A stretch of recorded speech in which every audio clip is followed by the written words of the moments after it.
रामकृष्ण हरी काव्यरसिक हो. रामकृष्ण हरी. आज आपण संत एकनाथ महाराजांचं दर्शन घेऊया. औरंगाबाद जिल्ह्यातील पैठण गावी एका ब्राह्मण कुलकर्णी नामक कुटुंबात इसवी सन 1533 संत एकनाथ महाराजांचा जन्म झाला. वडील सूर्यनारायण, तर आई रुक्मिणी, तसेच चक्रपाणी व सरस्वती हे त्यांचे आजोबा आजी. एकनाथांना लहानपणापासून अध्यात्म ज्ञानाची व हरिकीर्तनाची आवड होती. त्यांचे आई वडील एकनाथ महाराज लहान असतानाच देवाघरी गेल्याने त्यांचा सांभाळ आजोबांनी केला. ते अवघ्या 5-6 वर्षाच्या वयातच गुरुच्या शोधात निघाले. एकनाथ महाराज छोटे होते तेव्हा विचारायचे, तेव्हा तो तसा काळ होता, गुरु शिष्य परंपरा, म्हणून ते सहज विचारायचे, माझा गुरु कोण, माझा गुरु कोण. आणि ते गुरुच्या शोधातच होते. ते तसेच नदीकिनारी गेले, गोदावरीकडे गेले आणि असं म्हणतात की ते बाबडेपणाने बालसुलभ गोदावरी मातेला प्रश्न केला, गोदावरी नदीला. तर म्हणतात गोदावरी मातेने त्यांना मार्गदर्शन केलं की तुझे गुरु देवगिरी किल्ल्यावर आहेत. जनार्दन स्वामी म्हणून सत्पुरुष, ते आध्यात्मिक होते, म्हणजे किल्लेदार होते, म्हणजे ते शूर होते, क्षत्रिय होते, त्यांना शस्त्र जाणत होते, ते शस्त्रात निपुण होते, युद्ध कौशल्य जाणत होते, पण शास्त्रसुद्धा जाणत होते, कारण ते आध्यात्मिक पुरुष होते. ते ध्यान धारणा ध्यान हे सगळं करत होते.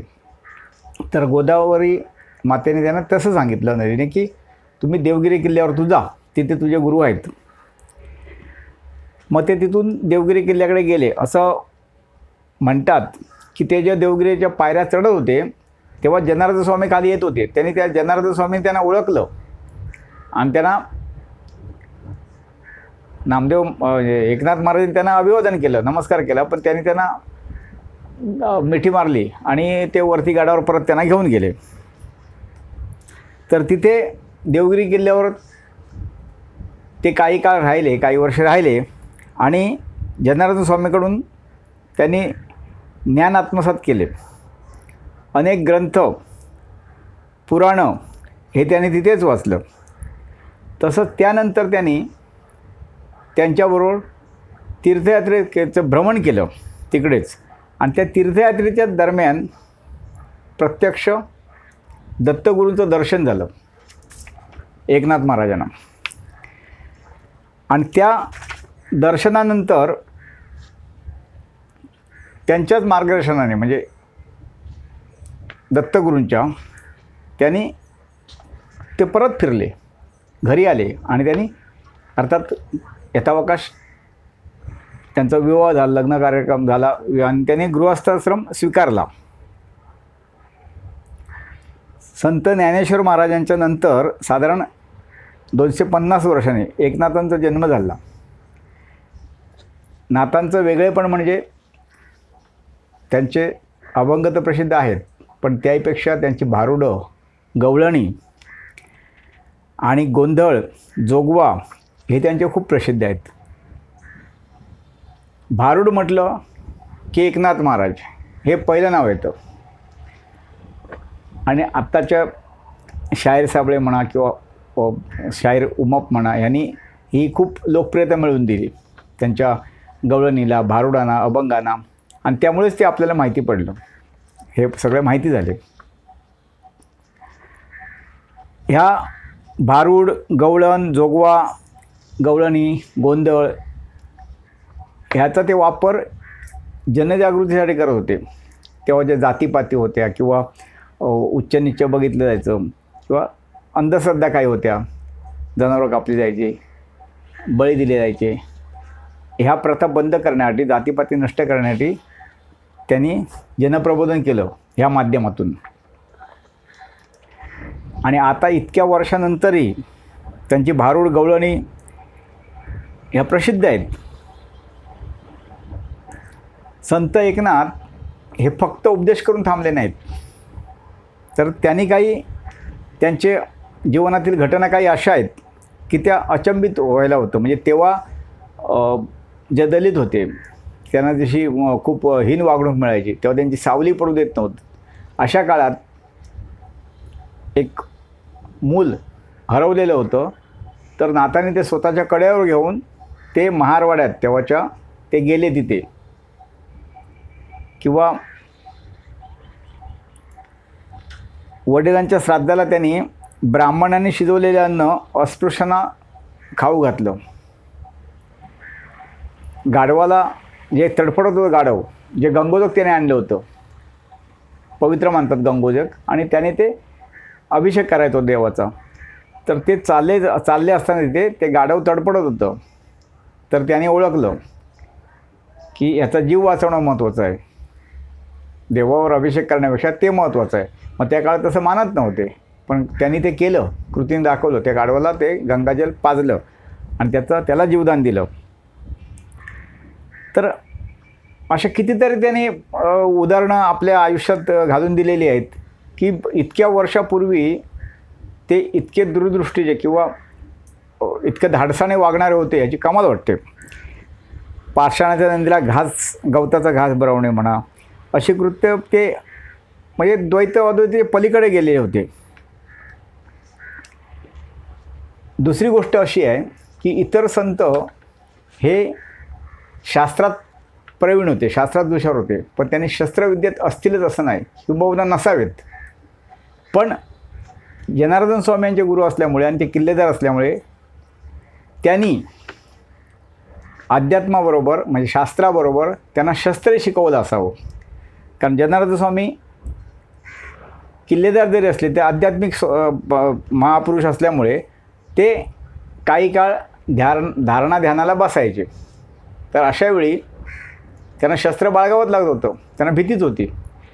मग त्यांच्याबरोबर एकनाथ महाराज जायचे आणि ते त्यांची विशिष्ट जागा होती तिथे बसायचे आणि हे तिथे पहारा देत असत.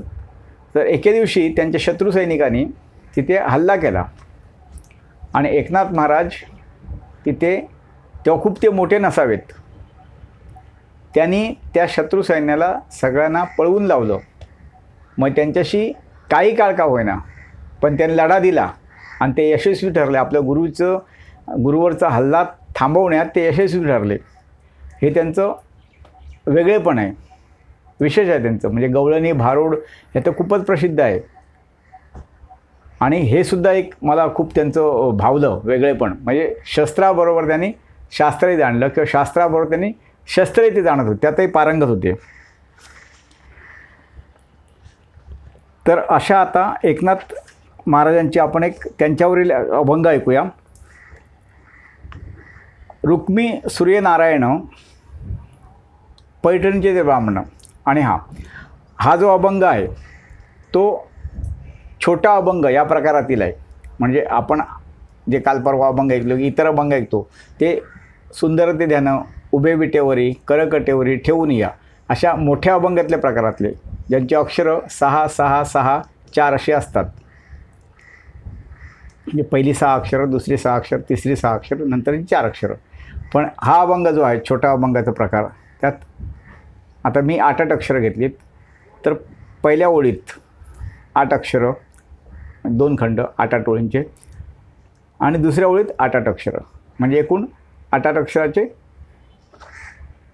4 समुदाय.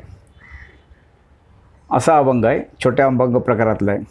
रुक्मीनारायण पैठणीचे ब्राह्मण, एकनाथ त्यांचे सुत जे जाहले थोर संत. रुक्मी सूर्यनारायण पैठणीचे ब्राह्मण, एकनाथ त्यांचे सुत जे जाहले थोर संत. मायतात निवर्तले आजोबांनी सांभाळिले, 5 वर्षाच्या वयात निघे गुरुच्या शोधात. बोधकरी गोदावरी देवगिरी किल्ल्यावरी, नामे स्वामी जनार्दन गुरु भेटेल विद्वान. संस्कृत ग्रंथ पुराणे अध्ययन केले त्याने, तीर्थयात्री गुरु साथ होई साक्षात्कार त्यात. केले लोकांचे रंजन, केले लोकांचे रंजन, रंजनात प्रबोधन. केले लोकांचे रंजन, रंजनात प्रबोधन. अंधश्रद्धा कर्मकांड सोडा सांगती भारुड. शास्त्रसंगे जाणे शस्त्र, शास्त्रासंगे जाणे शस्त्र. गुरूंचे जहाले अस्त्र. ग्रंथ गवळणी भारुड आहे अजूनी गारुड. लोकांच्या मनावर आहे अजूनी गारुड.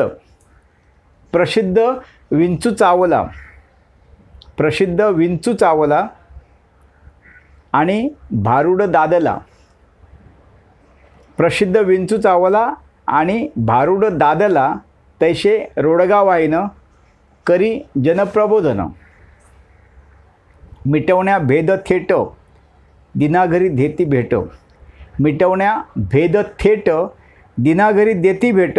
समाज सुधारकते आद्य शोभती जाणते. आद्य शोभती, आद्य शोभती जाणते. समाज सुधारकते आद्य शोभती जाणते. भूतदया होती फार, भूतदया होती फार कुत्र्याला देती भाकर. भूतदया होती फार कुत्र्याला देती भाकर. गाढवाला गंगाजल, गाढवाला गंगाजल. प्राणाचे जाणिले मोल. माणसात काय किंवा प्राण्यात काय, आत्मा हाच ईश्वर हा एकच आहे हे त्याने जाणलं होतं. भूतदया होती फार कुत्र्याला देती भाकर. गाढवाला गंगाजल. प्राणाचे जाणिले मोल. दिसले जरी वेगळे असती एक सगळे.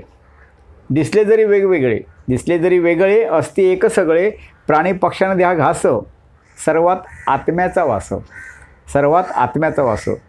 गुढी रोवणी धर्माची, गुढी रोवणी धर्माची पताका भागवताची. गुढी रोवणी धर्माची पताका भागवताची. फाल्गुनी वद्य षष्टीला गेले ईश्वर भेटीला. गुढी रोवणी धर्माची पताका भागवताची. फाल्गुन कृष्ण षष्टीला गेले ईश्वर भेटीला. धन्यवाद मित्रांनो. हा भंग कसा वाटला? आवडला तर लाईक करा, कमेंट करा आणि आपल्या मित्रमंडळांना शेअर करा. चॅनल सबस्क्राईब केला नसेल तर तो करा. आणि एकनाथ महाराज फाल्गुन वद्य षष्ठी हा त्यांचा गुरूंचा जन्मदिवस होता, जनार्दन स्वामींचा. आणि योगायोग म्हणजे त्यांचा महानिर्वाणाचा दिवस तोच होता, जनार्दन स्वामींचा. आणि जनार्दन स्वामींना सारखं एकनाथ स्वामींना, एकनाथ महाराजांना सारखं वाटत होतं की तोच आपलाही हे अवतार संपून त्या दिवशी आपल्यालाही मरण यावं. कुठल्या दिवशी? तर त्यांच्या ज्या दिवशी गुरुचा जन्मदिवस होता आणि गुरुचा मृत्यूदिन होता, फाल्गुन वद्य षष्ठी, याच दिवशी आपल्यालाही मृत्यू यावा अशी त्यांची इच्छा होती. आणि त्यांचं असं भाग्य होतं की ते खरोखर तसंच घडलं. फाल्गुन वद्य षष्ठी शके 1521 म्हणजेच 25 फेब्रुवारी 1600 या दिवशी संत एकनाथांनी आपला देह ठेवला. बघा किती पुण्यवान ते होऊन गेले. फाल्गुन वद्य षष्ठी हा दिवस एकनाथ षष्ठी म्हणून आजही ओळखला जातो किंवा आज मानला जातो. तो सोहळा करतात. तर असे एकनाथ महाराज आपल्या परीने थोर. आता उद्या आपण एका नवीन संतांचं दर्शन घेऊ. धन्यवाद.